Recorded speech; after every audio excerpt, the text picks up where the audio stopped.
Palmali Şirkətlər Qrupunun hələ 3 il bundan əvvəl sifariş verdiyi milli qəhrəman Mübariz İbrahimovun adını daşıyan gəmi Bakıya gəlib.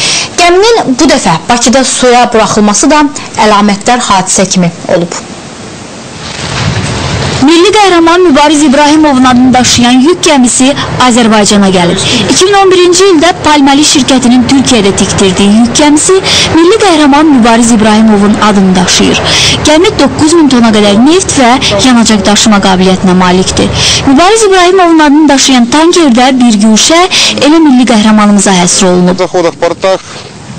Limanlara daxil olanda gəminin adı ilə maraqlanırlar. Biz təbii ki, onun kim olduğunu deyir, göstərdiyi şücaətdən, onun qəhrəmanlığından, vətəni üçün nələr etdiyindən danışırıq.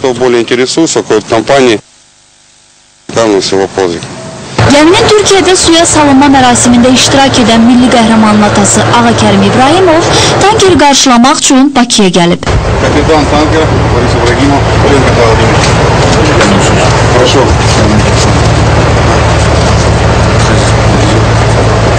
Təbii ki, mən qürur duyuram və bu gəminin Mübarizin adına verilməsini mən Türkiyədə də olanda orada da dedim ki, Mübariz bir vaxt var ki, torpaq üzərində gəzirdi. İndi isə o dənizdə, suda üzür. Bu gəmiyə Mübarizin adını verənlərə təşəkkür edirəm. Milli qəhrəmanımızın adının həkk olunduğu gəmi Azərbaycandan Maltaya yollanacaq.